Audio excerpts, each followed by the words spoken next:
할렐루야. 감사합니다. 자, 오늘부터는 이제 출애굽기를 들어가겠습니다. 여러분, 이 출애굽기 책은요, 여러분 모세오경이 언제 쓰여졌을까요? 우리가 모세가 썼다고 지금 이제 이렇게 얘기를 하는데, 나중에 그 신명기나 또 이 중간중간에 보면 모세가 3인칭으로 나옵니다. 만약에 모세께서 다 쓰셨다면 모세를 3인칭으로 하면 그건 좀 곤란하죠. 자기 자신을 3인칭으로 할 수는 없지 않습니까? 그래서 이제 이 모세가 쓰셨지만, 모세 어린께서 이것을 쓰셨지만, 나중에 에스라라고 하는 아주 그 훌륭한 그 신학자가 있습니다. 에스라서의 에스라입니다. 그분이 70년 남유다가 멸망하고 바벨론으로 끌려가서 70년 포로 생활을 합니다. 70년 포로 생활을 마치고 다시 예루살렘으로 돌아오셔서 그때 이 모세오경을 다시 정리하신 것 같습니다. 그게 지금 이 모세오경인 것 같습니다. 우리가 그렇게, 그래서 왜냐하면 3인칭으로 나와서 모세가 행한 것이 아닌, 이 사람 모세는 지면의 모든 사람보다 온유하였더라. 이거는 본인이 할 수 있는 얘기가 아니죠. 또 신명기 뒤에 보면 모세가 돌아가신 뒤에 이제 그의 묘지가 없이 그런 이야기들, 이런 거는 모세가 쓸 수 있는 것이 아니죠. 그러니까 누군가가 모세오경을 기록한 모세가 돌아가신 이후에 다시 정리해서 올렸다. 그럴 때 우리가 봤을 때 그것을 에스라가 했다. 이렇게 이제 그렇게 말씀들을 하십니다. 그래서 이 출애굽기의 청자, 여러분 제가 성경 읽을 때 꼭 그걸 기억하라고 말씀드렸죠. 누가 누구에게 말했는가가 굉장히 중요합니다. 사탄이 이야기한 거를 하나님이 말씀하신 건 줄 알고 우리가 막 적용합니다. 그거 큰일 납니다. 그렇게 하면. 그렇기 때문에 누가 누구에게 말했는가를 여러분이 성경을 꼭 보실 때 그걸 정확하게 보셔야 됩니다. 하나님의 백성들에게 말씀하신 것이 있지만 모세가 자기 백성들한테 이야기한 것도 있습니다. 그리고 신약 수많은 부분에 예수님께서 말씀하신 것도 있지만 베드로가 얘기한 것도 있습니다. 우리가 막 적용하면 안 되는 것이죠.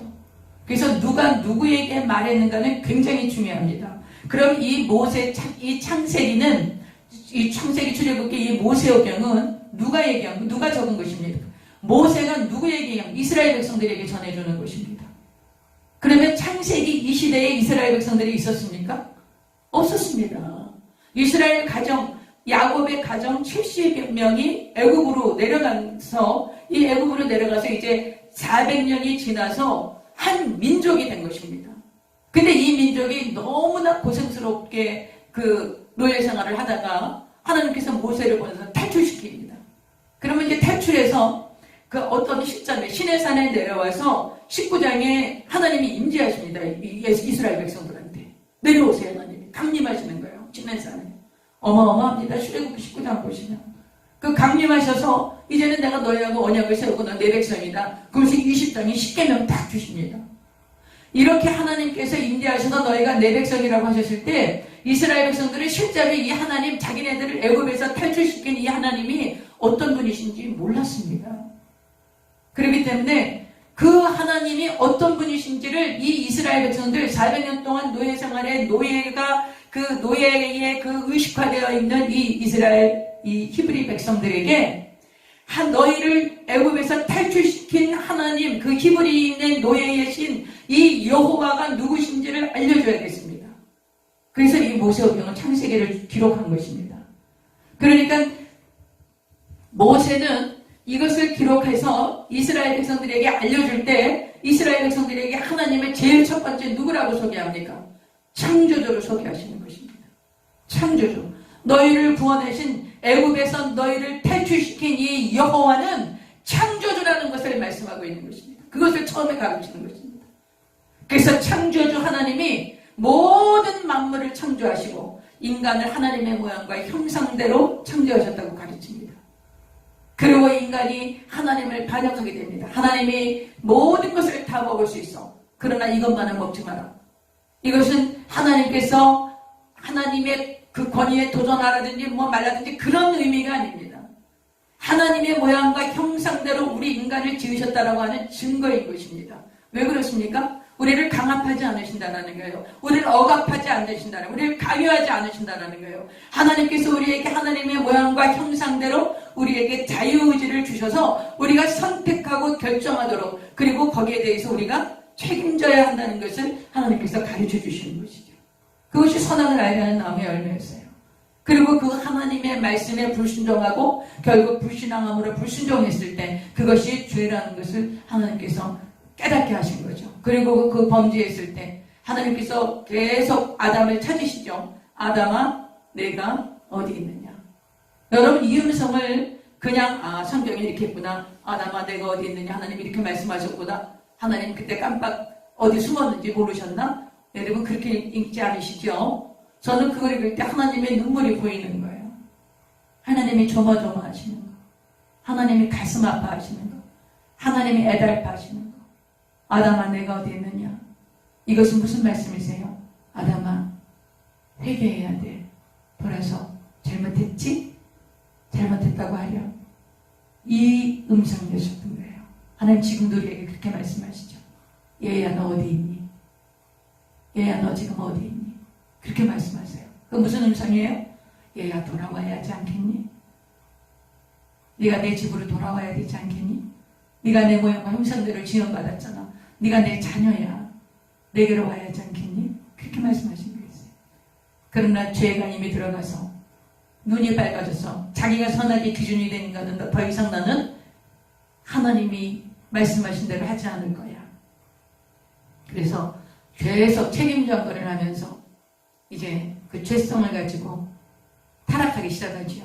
그래서 하나님께서 여자의 후손을 보내주심하고 약속하시고요. 그 여자의 후손으로 오실 계보를 이어가십니다.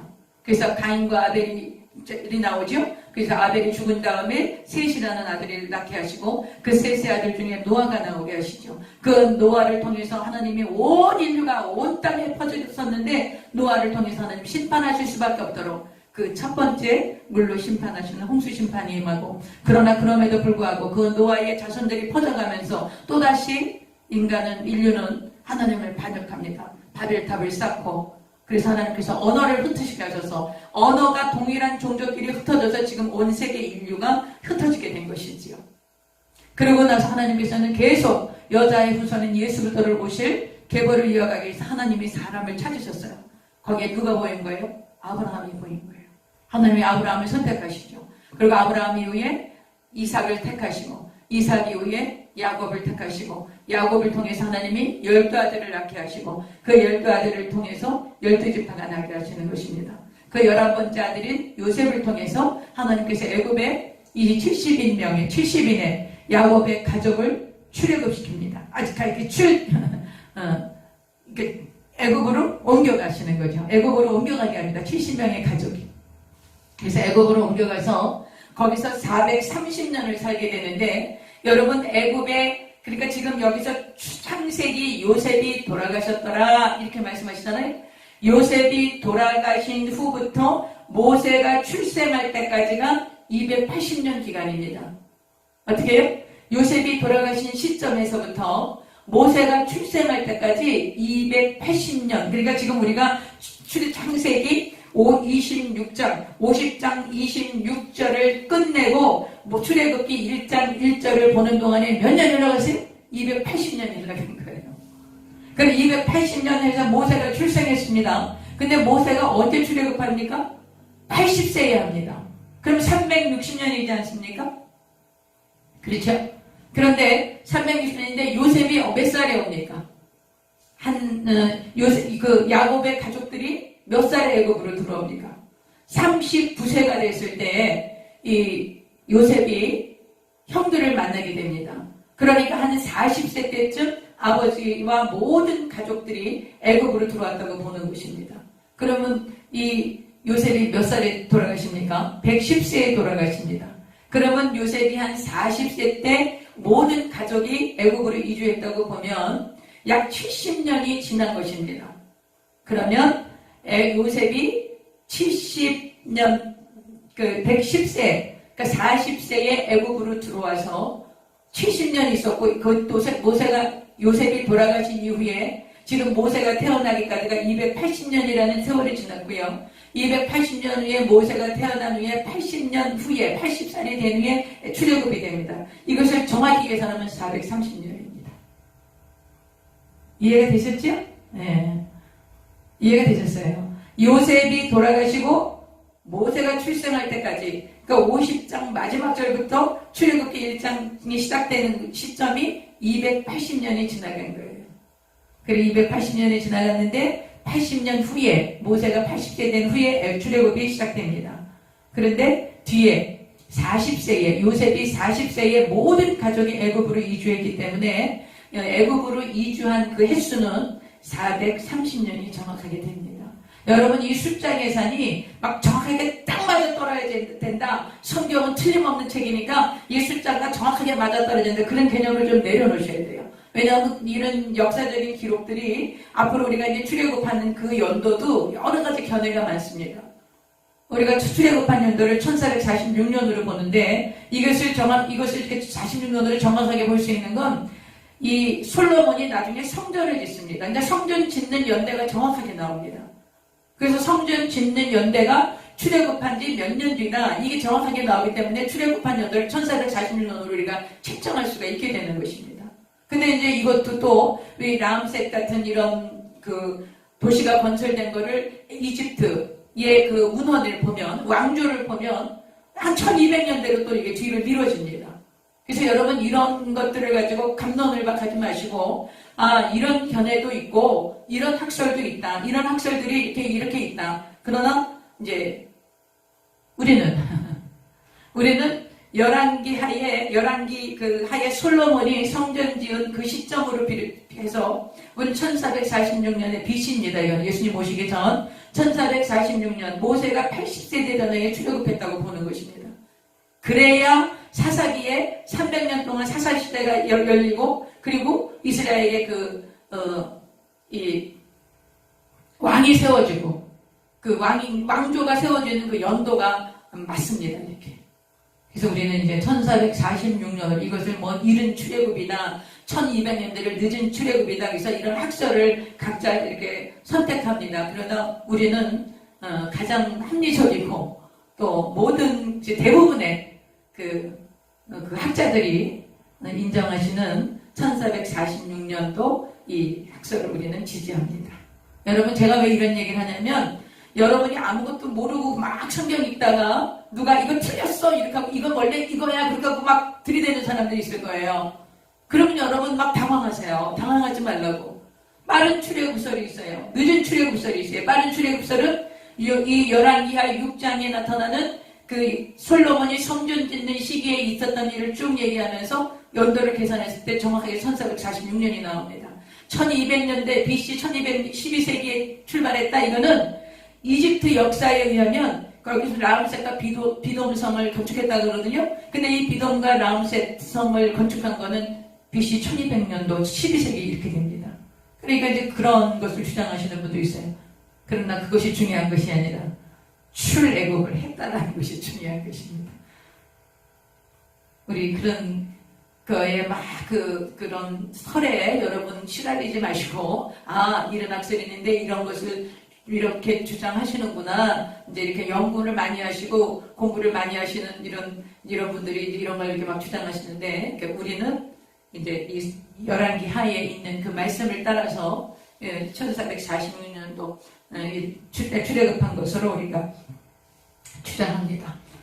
그래서 이제 여러분, 원래 이 출애굽이라는 이름은요, 중국어에 나오는 이름입니다. 우리 성경을 이제 성경을 중국어를 번역한 부분이 많습니다. 우리 성경에. 그래서 이제 출애굽기다. 그래서 이제 애굽을 탈출하는 거다. 이렇게 얘기하는데, 여러분 70인역 성경이라고 제가 말씀드렸을 거예요. 70인역 성경이 뭐냐면 이제 예수님 오시기 한 300여 년 전쯤 됩니다. 300여 년 전에, 정확한 연도는 제가 잘 모르겠어요. 300여 년, 318년인가 뭐 하여튼 그렇습니다. 그때 그 애굽의 알렉산드리아라고 하는 그 알렉산더 왕이 있지 않습니까? 알렉산더가 가면서 자기 이름을 딴 도시를 많이 만들었습니다. 근데 애굽에도 알렉산드리아라고 하는 자기 이름을 딴 도시를 만들었는데, 이 당시에 이 유대인들이 BC 586년에 예루살렘이 멸망하면서 각 많은 그 해외로 이 사람들이 흩어집니다. 그래서 이 흩어진 이 사람들은 이제 디아스포라라고 그러는데 이 사람들이 막 흩어지면서 자기 히브리 말을 잊어버린 거예요. 그리고 그 당시에 헬라, 그리스 문화가 문명이 발달됐기 때문에 대부분의 나라들이 헬라 말을 쓰고 있었습니다. 그런데 유대인들이 히브리 말을 모르니까 히브리 성경을 구약 성경입니다. 히브리 성경을 가서 보여줘도 이거 모르는 거예요.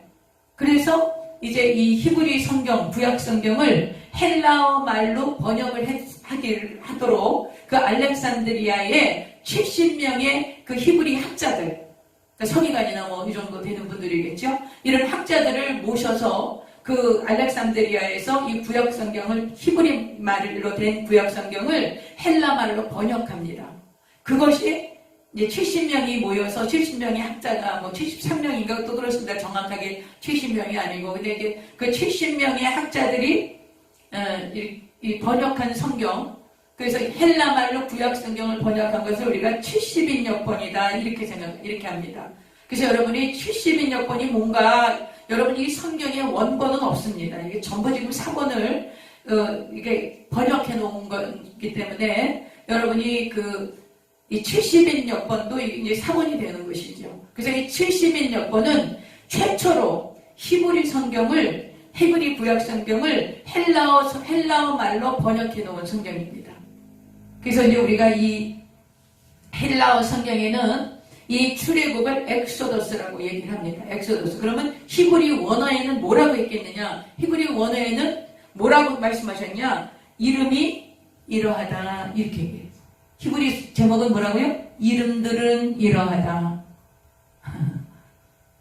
그게 여기 참 1장에 나오는 것이죠. 1장 1절에 나오는 것입니다. 뭐라고 그랬다고요? 이름들은 이러하다. 이게 히브리 원제목이에요. 근데 그 70인역 성경에 엑소더스라고 제목을 써놨기 때문에 우리가 이것을 번역해서 출애굽기라고 말하는 것입니다. 그래서 여러분이 이런 주제는 좀 아시면 좋겠고요. 그리고 이제 왜 출애굽 이전에 요셉이 국무총리하고 그럴 때는 이 70명의 가족이 가서 굉장히 대접을 잘 받습니다. 근데 그 당시 애굽의 왕조는 힉소스 왕조라고 하는 왕조였어요. 힉소스 왕조는 그 애굽 땅에 모여있는 소수민족들이 연합을 해서 이제 이 함 왕조, 애굽의 원래 함 왕조, 함의 자손들이 하지 않습니까? 이 함 왕조를 무너뜨리고 이제 정계에 진출을 해서 모든 정권을 잡기 시작합니다. 그 중에서 그 모든 소수민족 중에서 가장 강력하게 이 소수민족을 이끌었던 족속이 셈족입니다. 셈족, 셈의 후손들. 그래서 이 당시에 왕이 이집트의 애굽의 파라오가 누구였냐면 셈 계열이었어요. 그리고 요셉은 누굽니까? 셈 계열이죠. 아브라함이 셈의 계열이지 않습니까? 그러니까 요셉을 총리로 삼을 수 있었던 것은 그 당시에 왕이 셈 족속이었다는 거예요. 셈의 계열이었다는 거예요. 셈 계열의 왕조가 애굽의 왕조였기 때문에 쉽게 요셉을 총리로 세울 수 있었던 것이죠. 여러분 이런 역사를 우리가 하나님께서 주권적으로 다스리시는 거예요. 여러분 역사는 우연이 없습니다. 하나님이 역사의 주권자이십니다. 주권적으로 역사를 다스리세요. 그러나 이 역사를 주관하는 것은 누가 합니까? 마귀가 합니다. 사탄이 합니다. 여러분 그런 생각 많이 할 거예요. 하나님이 살아계신데 왜 전쟁이 나고 수많은 사람들이 순교의 피를 흘리고 수많은 사람들이 그냥 막 대학살을 당하고 왜 이런 일이 벌어집니까? 하나님이 계시다면 왜 이런 일이 벌어집니까? 여러분 막 그렇게 막 항의하고 하나님을 향해서 통곡하는 분들 많죠. 왜 그렇습니까? 이 세상을 누가 주관하고 있습니까? 사탄이 주장하고 있습니다. 여러분 정사, 권세, 이 세상 어둠의 주관자들, 하늘에 있는 악의 영들, 우리가 하나님께서 주신 이 세상 모든 것들을 누구에게 내주었습니까? 사탄에게 내어준 것입니다. 이 땅의 정사와 권세와 세상의 어둠의 주관자들과 하늘에 있는 악의 영들이 지금 이 땅을 다스리고 있는 거예요. 여러분 그렇기 때문에 하나님께서 지금 다 보고 계시면서 심판을 유보하고 계신 것 뿐이에요. 반드시 심판이 있어야 되는 것이죠. 이 모든 정황들을 하나님께서 지금 보시고 오래 참으시는 것은 심판이 있기 때문에 참으시는 거예요. 그래서 막 사람들이 막 그렇게 불평합니다. 하나님이 계시다면서 왜 이런 일이 일어나는 거예요? 막 이러면서 막 하늘을 향해서 막 삿대질하면서 네 그렇게 하죠. 그런 사람들은요 하나님이 계시다라는 걸 인정하는 거예요. 하나님이 계시다면서 왜 이런 일이 벌어지는 거예요? 하나님. 그래서 오히려 그렇게 이 세상의 문제와 아픔에 대해서 아파하며 이것이 어떤 절대자가 있다면 왜 이렇게 하셨습니까? 라고 하나님을 구하는 그런 구도자의 삶을 사는 사람입니다. 이런 문제에 대해서 아픔에 있는 분들은. 그래서요 인생의 진리를 찾아. 그리고 이 문제가 왜 이런 문제가 생기는가? 과연 신이 있는가? 그러면서 그 구도의 그 어떤 그 구도자의 삶을 사시는 분들이 제 주변에 있었습니다. 그런 분들은 결국 예수님을 만납니다. 예수님을 만나더라고요. 만나고 답이 없는 거예요. 이 세상을 향해서 아무리 외쳐도 답이 없는 거예요. 근데 예수 그리스도를 만나니까 예수님의 답인 거예요. 아, 이 세상은 하나님이 너무나 완벽하게 하나님 보시기에 심히 좋으시게 인류를 창조하시고 다스리고 정복하고 땅에 충만하러 가셨는데 이 인류가 하나님을 반역하고 사단에게 그 모든 권세를 다 내어준 거예요. 그래서 지금 이 세상을 누가 주관하고 있습니까? 하늘에 있는 악한 영들이, 어둠의 세상 주관자들이, 그들이 다스리고 있는 겁니다. 이제 그러나 이 세상 나라가 끝날 날이 오지요. 반드시 심판이 있다는 걸 주님이 하나님 말씀하고 있잖아요. 역사의 끝이 있어요. 여러분 기독교적 역사가는 시작이 있고 끝이 있습니다. 윤회는 뭡니까? 윤회. 계속 돌아갑니다. 계속 돌아갑니다. 사람으로 태어났다가 고양이로 태어났다가 또 뭘로 태어났다가 계속 돌아간다 그러죠. 이건 사탄의 거짓말입니다. 성경은 시작이 있고 끝이 있습니다. 처음이 있고 나중이 있습니다. 그 역사의 절대 주권자가 누구십니까? 살아계신 하나님이십니다. 그래서 아무리 사탄이 이 세상 주관자가 되어서 인류를 도둑질하고 죽이고 멸망시키려고 하지만 회개하라 천국이 가까웠느니라. 우리 주 예수 그리스도께서 오셔서 이 세상에서 돌아서서 사탄의 권세에서 돌아서서 회개하라는 건 돌아서는 것을 얘기하는 것이다. 방향을 180도 바꾸는 것입니다. 우리가 방향을 바꾸고 회개하면 이제는 누구의 나라로 들어가는 것입니까? 하나님의 나라, 하나님의 백성이 돼서 하나님의 통치를 받게 되는 것을 예수님이 오셔서 제일 첫 번째로 설교하신 것입니다. 선포하신 말씀입니다. 우리가 계속 그것을 선포해야 되겠죠. 회개하라, 회개하라, 회개하라, 회개하라. 뭐가 가까우세요? 천국이 가까웠느니라. 하나님의 나라가 가까웠다는 거예요. 하나님의 나라 어떻게 들어갑니까? 하나님의 백성 어떻게 됩니까? 어떻게 돼야 합니까? 회개해야만 들어가는 것입니다. 방향을 바꿔야 되는 것입니다. 세상 따라가는 거, 육신의 성욕 따라가는 거, 이 세상 자랑 따라가는 거, 안목의 성욕 따라가는 거, 여기서 방향을 바꿔서 오직 믿음의 주에 온전케 하시는 예수님만 바라보는 거, 저 천국을 소망하는 거, 내가 이 땅에 살아가는 거, 주님 주신 그런 내 삶에 통해서 하나님이 영광을 받으실 그 내 삶을 향해서 하나님의 거룩하신 목적을 이루어드리는 것, 그것을 깨닫는 것입니다. 그래서 여러분, 이 엑소더스 출애굽기, 이것은 하나님의 절대 주권이 이제 인도하신다는 것을 우리가 볼 수가 있습니다. 여러분, 인간의 역사라는 것은 결코 우연이 없습니다. 우연을 믿는 사람은 여러분 성경 믿을 수 없어요. 이제 보겠습니다. 자, 1절 보겠습니다. 1장 1절. 다 같이 보겠습니다. 야곱과 함께 각각 자기 가족을 데리고 애굽에 이른 이스라엘 아들들의 이름은 이러하니. 여기 나왔죠, 제목이? 이름들은 이러하다. 이것이 출애굽기 히브리 원어의 제목입니다. 이름들은 이러하다. 이것이 70인역 성경의 엑소더스라고 이렇게 그 번역을 하고, 이것이 그대로 우리 성경에 번역돼서 출애굽기다 이렇게 번역이 된 것입니다.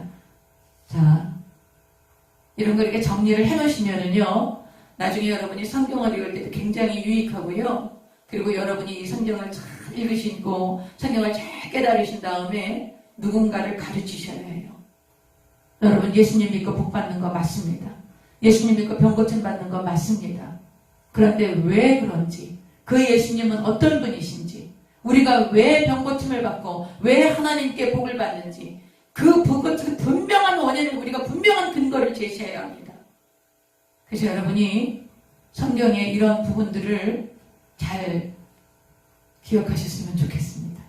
자, 이름은 이러하니, 이게 원래 책 제목이라는 거. 자, 2절. 로벤과 시므온과 레위와 유다와 이사갈과 스불론과 베냐민과 단과 납달리와 갓과 아세리요, 야곱의 허리에서 나온 사람이 모두 70이요. 요셉은 애굽에 있었더라. 요셉과 그의 모든 형제와 그 시대의 사람은 다 돌아가셨어요. 다 죽었고, 여러분 인생은 이렇게 한 세대를 살다가 결국 죽습니다. 여러분, 지혜로운 사람은 자기의 죽음을 늘 생각합니다.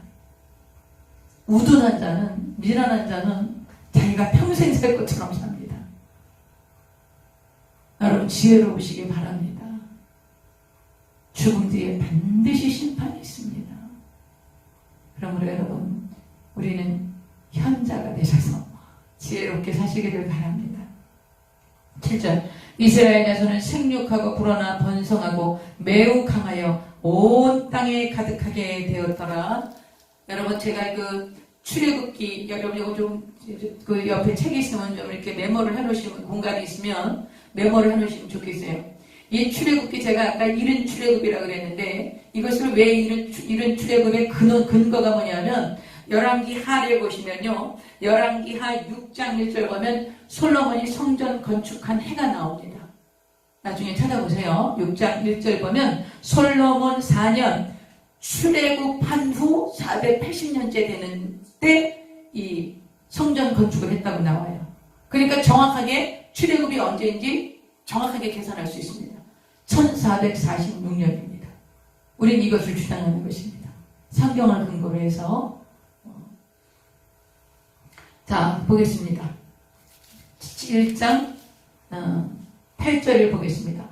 요셉을 알지 못하는 새 왕이 일어나 애굽을 다스리더니, 이제 요셉과 그 야곱, 요셉의 형제들 다 돌아가셨습니다. 다 돌아가시고 이제 요셉을 알지 못하는 새 왕이 드러났는데, 이 왕은 누구냐면 세티 왕조라고 합니다. 세티 왕조라고 해서 이 왕조가 다시 셈 왕조를 무너뜨리고 함 왕조가 다시 들어섭니다.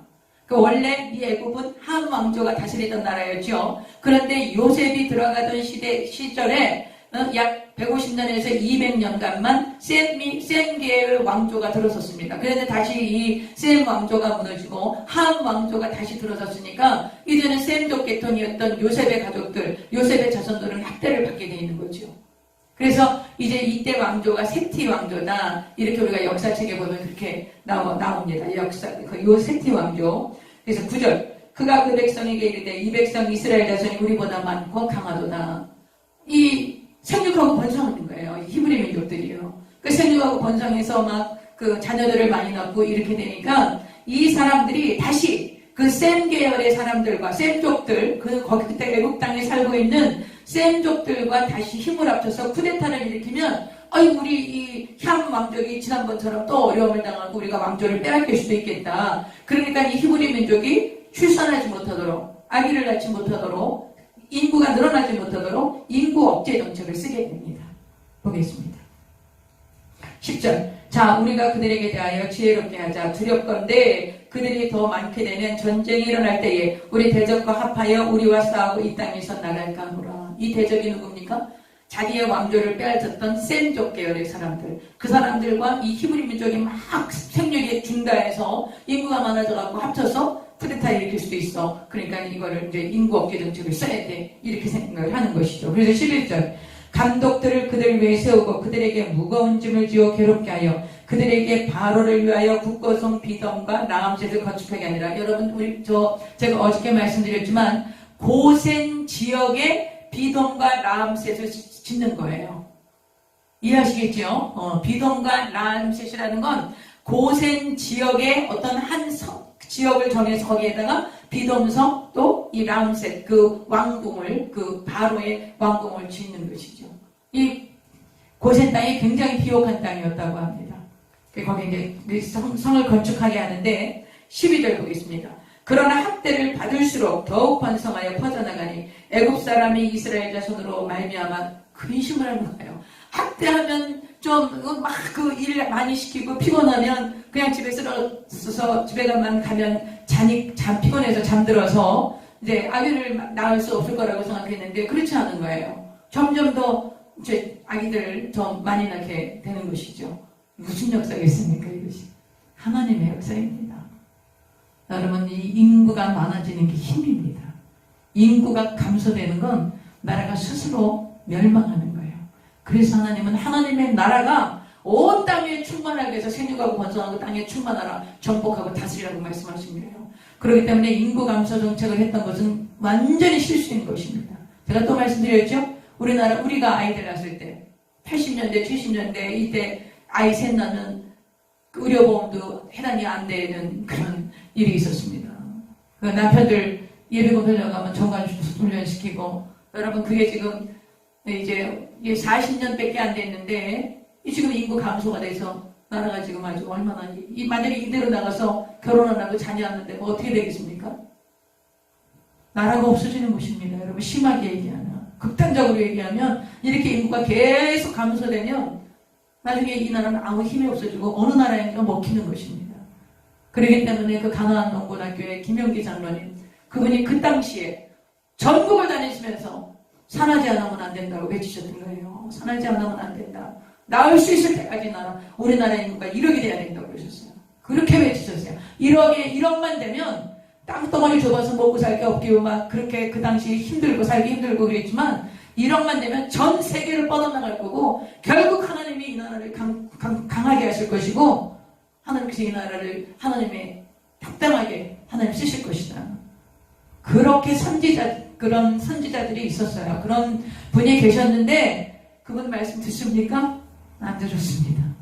지금도 선지자적인 그런 메시지를 주시는 주의 종들이 계시죠? 계십니다. 근데 그런 말씀 듣습니까? 안 듣습니다. 안 듣습니다, 여러분. 성경에 하나님이 엘리야를 보냅니다. 듣습니까? 안 듣습니다. 엘리사를 보냅니다. 듣습니까? 안 듣습니다. 이사야를 보내십니다. 예레미야를 보냅니다. 에스겔을 보냅니다. 호세아를 보냅니다. 아모스를 보냅니다. 하박국 선지자를 보냅니다. 듣습니까? 안 듣습니다. 우리가 하나님께서 끊임없이 말씀하시지만 우리 인류는 하나님 말씀 안 듣습니다. 보겠습니다. 이렇게 자녀들이 이제 막 흥망한 거죠. 하나님 말씀하신 대로 아주 복을 받습니다. 자, 그 다음에 이제 13절 보겠습니다. 12절. 그러나 학대를 받을수록 더욱 번성하여 퍼져나가니 애굽 사람이 이스라엘 자손으로 말미암아 근심하여 이스라엘 자손에게 이를 엄하게 시켰어. 엄하게 시켰다라는 것은요, 아바드 이런 뜻이랍니다. 히브리어 말로 아바드라는 뜻인데 강제로 종으로 노예를 삼았다는 거예요. 여기서 엄하다는 표현이 강요해서 강제로 종을 삼고 노예를 삼아서 학대하는 거예요. 그 의미라는 것입니다. 엄하게. 14절. 어려운 노동으로 그들의 생활을 괴롭게 하니 곧 흙 이기기와 벽돌 굽기와 농사의 여러 가지 일이라 그 시키는 일이 모두 엄하였더라. 이 엄하였다라는 말씀이 강요하고 강제로 억압해서 종을 삼아서 얼마나 일을 시켰느냐. 그 당시에 기록에 보면요, 매일 40명이 8만 개의 벽돌을 만들어야 했다고 합니다. 여러분, 8만 개의 벽돌이라는 것은 지금 우리가 이렇게 찍어내는 것 같이 그런 벽돌이 아니겠죠. 진흙을 사다가 짚을 섞어서 그것을 이겨서 벽돌을 만들어야 되는 것이었습니다. 40명이 8만 개의 벽돌을 만들려면 얼마나 고생을 했겠습니까? 여러분, 이렇게 이 히브리 백성들이, 이 야곱의 자손들이 이렇게 고난을 당하고 있었습니다. 애굽에서. 보겠습니다. 15절. 애굽 왕이 이제 아주 본격적인 그 인구 억제 정책을 쓰고 최초로 그 유대인들이 그 학대를 받는 그런 정책들이 시작이 되는 것이 나옵니다. 15절 보겠습니다. 애굽 왕이 히브리 산파 십부라라 하는 사람과 부하라 하는 사람에게 말하여 이르되 너희는 히브리 여인을 위하여 해산을 도울 때에 그 자리를 살펴서 아들이거든 그를 죽이고 딸이거든 살려두라. 그러나 산파들이 하나님을 두려워하여 애굽 왕의 명령을 어기고 아기들을 살린지라. 여러분, 이 히브리 이 아이를 살려준 이 산파들은 불법에 저항했던 그런 아주 그 최초의 그 하나님의 사람들이었던 거예요. 이 당시 누가 애굽 왕의 명령을 애굽 왕은 이 당시 신입니다. 신의 명령을 어긴 것입니다. 왜 그랬습니까? 하나님을 두려웠기 때문이에요. 하나님의 법이 하나님을 경외함이 상위법입니다. 여러분, 우리가 이 세상의 그 권세에 순종해야 합니다. 권세와 질서에 우리가 순종해야 합니다. 근데 이 세상 권세와 질서가 하나님의 법을 무시하고 하나님의 법을 반대하고 하나님의 법과 상이한, 그래서 하나님의 법을 거역하는 법을 만들어서 따르라고 강요할 때 우리는 어떻게 합니까? 하나님의 법이 우선입니다. 그때 불법정해야 하는 것입니다. 이것을 말씀하고 있는 것입니다. 아주 최초의 하나님의 법에 저촉되는, 하나님의 법을 반역한 인간의 법에 최초로 불복하고 하나님께 순종했던 사람들이 바로 이 사람들을 성경에 기록되는 것입니다. 이 산파들. 대단한 거죠. 여러분, 이 당시에는 애굽 왕이 신이었다니까요. 신의 명령을 거역한 것입니다. 보겠습니다. 18절. 애굽 왕이 이제 산파를 부르는 거죠. 애굽 왕이 산파를 불러 그들에게 이르되 너희가 어찌하여 이같이 남자 아기들을 살렸느냐. 산파가 바로에게 대답하되 히브리 여인은 애굽 여인과 같지 아니하고 건장하여 산파가 그들에게 이르기 전에 해산하였더이다 하매 하나님이 그 산파들에게 은혜를 베푸시니라. 베푸시니 그 백성은 번성하고 매우 강해지시니라. 21절. 그 산파들은 하나님을 경외하였으므로 하나님이 그들의 집안을 흥왕하게 하신지라. 여러분, 이 산파들이 하나님께 어떤 보상을 원하진 않았을 거예요. 내가 이렇게 하면 하나님이 우리 집을 흥왕하게 하실 거야. 그런 보상을 원하진 않았을 거예요. 그러나 이 사람들은, 이 산파들은, 이 성경에 나오는 이 산파들은 이름이 나와요. 이름이 시프라와 그 부하라고 하는 이 산파들은 그냥 살아계신 하나님을 경외했던 거예요. 이 히브리 사람들이 하나님을 경외했던 거예요. 그래서 하나님의 법을 따른 거예요. 그 당시 신이었던 바로의 법을 불법정하고 하나님의 법을 따랐을 때 하나님이 거기에 대한 보상을 하시는 거죠. 여러분, 어떻게 하시겠어요? 여러분, 앞으로 우리가요, 이 세상 법이 우리 하나님의 법을 굉장히 많이 억압할 것입니다. 여러분, 동성애 지금 의석이 이 여권이 3분의 2 정도 이상 되기 때문에 앞으로 대부분의 그런 법안들이 다 통과될 거라고 봅니다. 제가. 하나님의 법이 우선입니까? 이 땅의 법이 우선. 여러분, 성소수자를 보호해야 되는 건 맞습니다. 그러나 하나님의 말씀을 지키려고 하는 하나님의 백성들도 보호받아야 합니다. 그래서 여러분이 이런 것들을 성경을 깨달으시고 분별을 하셔야 돼요. 여러분, 교회들이, 목사님들이 동성애 지지하는 분들 많습니다. 많아요. 그래서 여러분이 이런 것들을 신학교에서 지금 지지합니다. 여러분, 이거 왜 그렇습니까?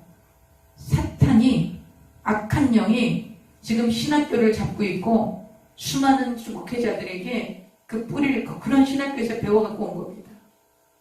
여러분, 성경을 신화로 봅니다.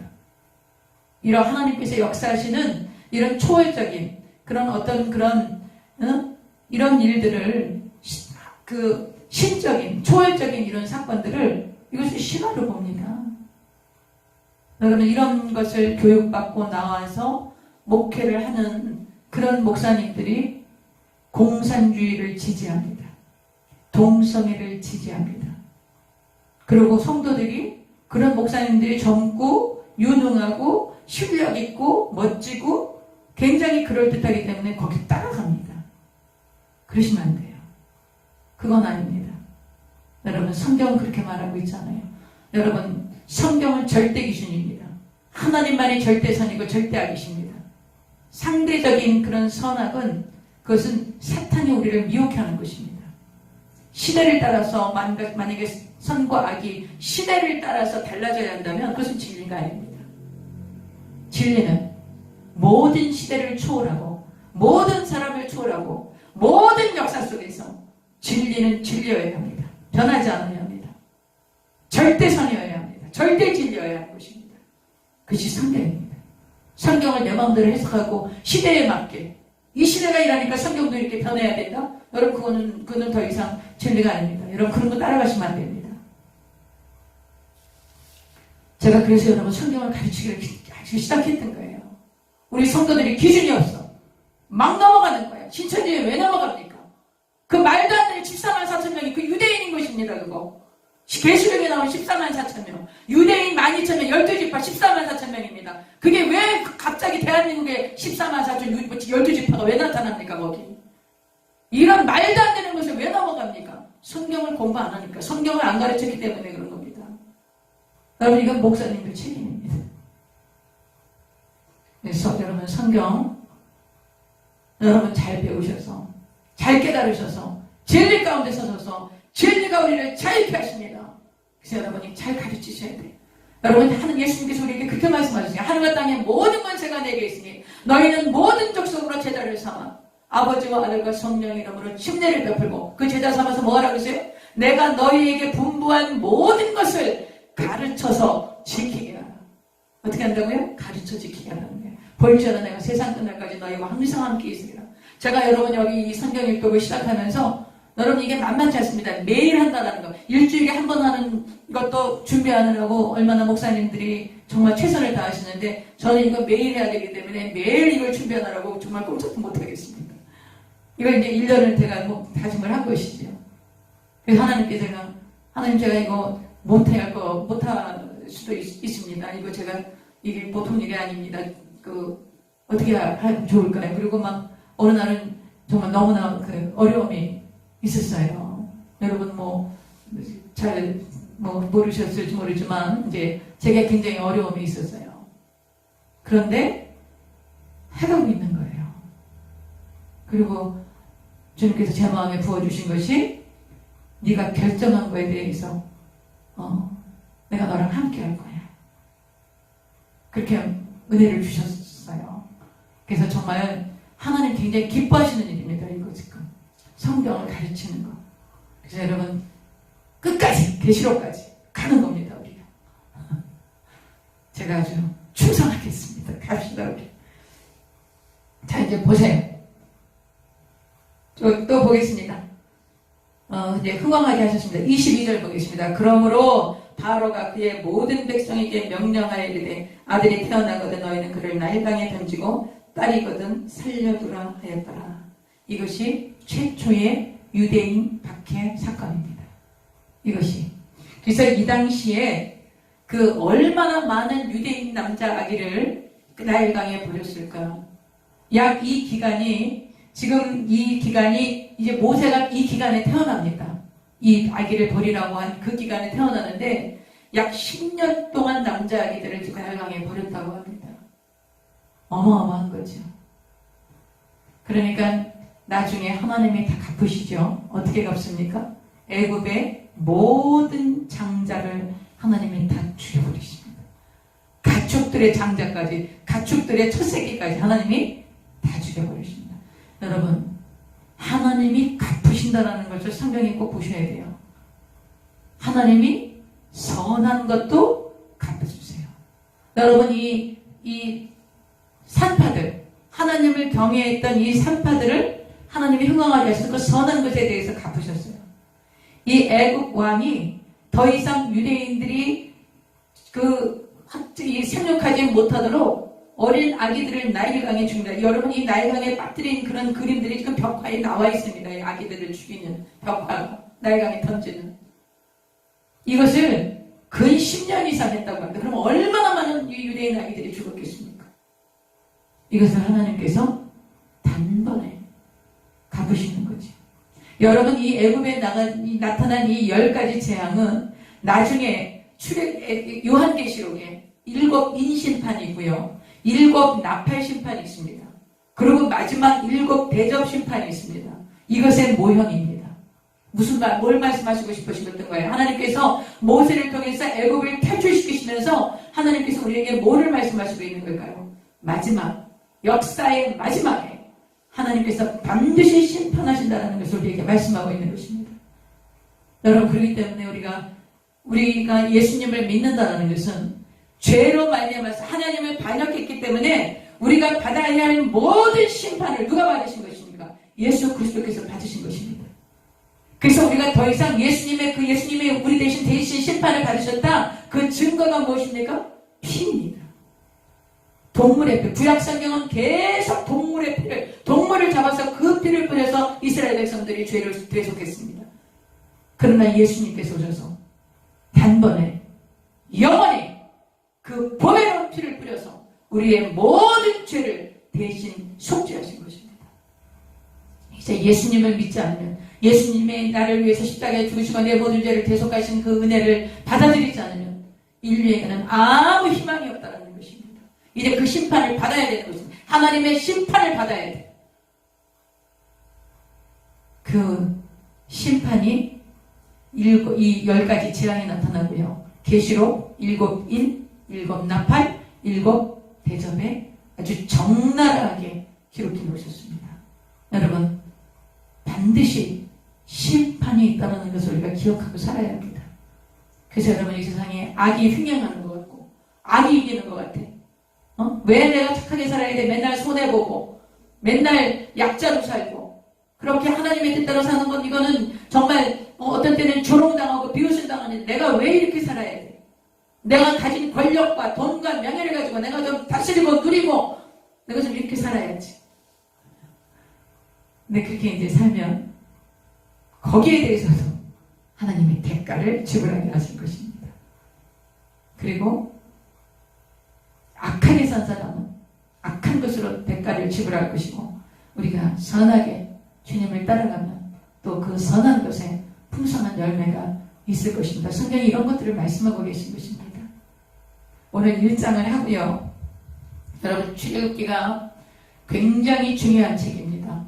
뭐 다 중요하죠. 다 중요하지만 출애굽기를 통해서 창세기가 왜 쓰여졌는지, 이 책이 창세기가 이스라엘 백성들, 출애굽한 이스라엘 백성들이 자기들의 구출하신, 애굽에서 탈출하신 자기들의 그 하나님, 자기들의 여호와가 이런 하나님이시라는 것을 설명하기 위해서 창세기가 쭉 기록된 거예요. 그리고 출애굽을 하면서 이제 드디어 하나님이 하나님이신 것을, 하나님이 여호와 하나님이 자기 이스라엘 백성, 아브라함의 하나님, 이삭의 하나님, 야곱의 하나님, 그 언약하신 하나님이시라는 것을 시내산에서 만나게 됩니다. 여러분, 이 어마어마한 하나님의 계획과 역사들을 우리가 지금 성경을 통해서 하나하나 보게 되는 것입니다. 제가 지금 이 시간에 간절히 원하는 것은 성령님께서 여러분께 감동을 주셔서 이 성경을 읽어가면서 하나님이 얼마나 크시고 광대하시고 놀라우신 분이신지, 여러분, 우리가 성경에 계시된 부분만 우리는 하나님을 알아갑니다. 그러면 하나님을 우리가 다 알 수 있습니까? 우리가 하나님을 다 알 수 있다면 하나님은 더 이상 하나님이 아니십니다. 아니, 우리가 하나님을 다 알 수 있는 하나님 무슨 하나님이십니까? 우리가 하나님 알 수 없어요. 하나님, 이사야서에 보면 이런 말씀합니다. 하나님이 우주를 뺨으로 재신답니다. 우리가 지금 눈에 보이는 별이 있지 않습니까? 그 별이 1광년이 빛이 1년 동안 가는 거입니다. 근데 보통 400광년, 200광년 그런 데서 보이는 별이랍니다. 그 별들이. 그런데 그런 은하계가 이 우주에는 수천억 개가 있답니다. 근데 하나님이 그 은하계, 그 우주를 뺨으로 재시는 하나님이십니다. 하나님의 바닷물을 손바닥에다가 다루십니다. 얼마나 크신지 여러분, 얼마나 광대하신지, 얼마나 전능하신지 하나님은 우리의 생각 속에 제한되지 않으십니다. 만약에 여러분이 성경을 공부하면서 제가 하나님 이런 분이에요 막 이렇게 얘기하죠. 우린 그거는 정말 소경이 코끼리를 다루는 그 정도입니다. 성경에 계시다는 것 외에는 우리는 하나님을 알 수 없습니다. 그러나 하나님 그보다 훨씬 더 크시고 우리의 모든 상상을 초월하시고 우리의 모든 것들을 초월하셔서 상상할 수 없는 너무나 크시고 광대하신 하나님이시기 때문에 여러분, 그 하나님이 저와 여러분의 아버지시라는 그 사실 하나만으로도 우리가 세상을 넉넉히 이기고 기뻐하고 감사하며 승리할 수 있는 것입니다. 고난이 있으십니까? 지금? 마음이 힘드십니까? 외롭고 어려우십니까? 걱정하지 마세요. 여러분과 저희 아버지가요, 천지를 창조하신 분이세요. 땅이 혼돈하고 공안에 흑암의 깊음이 있을 때 하나님의 신이 수면에 운행하시고 빛이 있으라 말씀하셨더니 빛이 있었어요.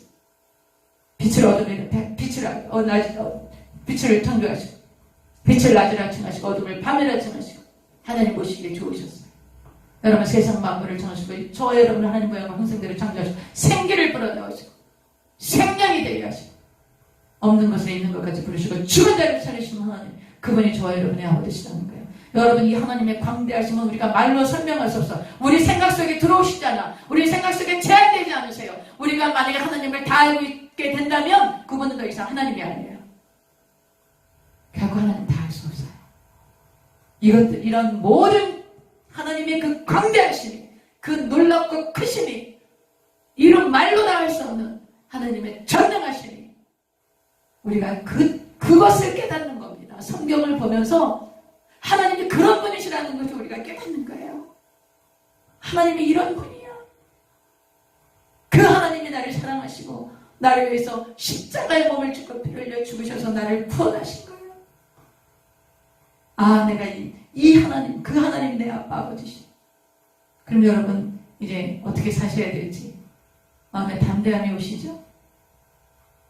하나님께서 우리가 그런 하나님을 아버지로 모시고 있으니 염려하지 말라고 하시고 걱정하지 말라고 하시고 나를 의지하고 내가 너희들을 위해서 행할 일들을 기대하고 그리고 이 땅에 복음이 증거되어 수많은 영혼들이 구원받고 돌아오기를 원하시는 것입니다. 여러분이 이 말씀을 전하세요. 전하셔야 됩니다. 여러분이 전하지 못하겠거든 이 메시지를 보여주세요. 이거를 나눠줘.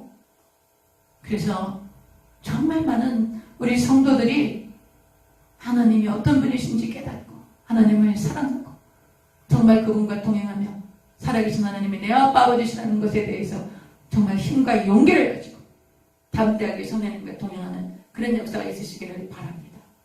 여러분 오늘은 여기까지 하고요. 내일 주일 예배도 제가 계속 이렇게 2장 계속 할 겁니다. 내일 주일 예배 때도 그래서 우리가 되도록이면 하루도 안 빠지고 이 성경을 계속 우리가 읽어나가고 통독을 해서 여러분 제가 정말 계시록까지 끝나면 그 여러분이 변화될 것을 제가 생각하면 정말 지금도 제가 마음에 기쁨이 충만합니다. 여러분 정말 놀라운 변화 아마 중간쯤 가다 보면 벌써 많은 간증들이 나타날 거예요. 여러분 지속적으로 꾸준히 계시록까지 가십시다. 기도하시겠습니다. 하나님 아버지 우리의 말이 하나님을 설명할 수 없습니다. 하나님을 어떤 분이신지 우리가 그것을 헤아릴 수가 없습니다. 성경에 계시해 놓으신 것, 그 중에서도 가장 작은 부분들, 우리가 깨달을 수 있는 그 작은 부분들만 저희들이 깨닫습니다. 그러나 그것만으로도 하나님 너무나 위대하시고 광대하시고 전능하시고 너무나 크시고 놀라우시며 아버지 정말 우리가 그 상상할 수 없는 추측할 수 없는 계산할 수 없는 분이신 것을 저희들이 깨닫습니다.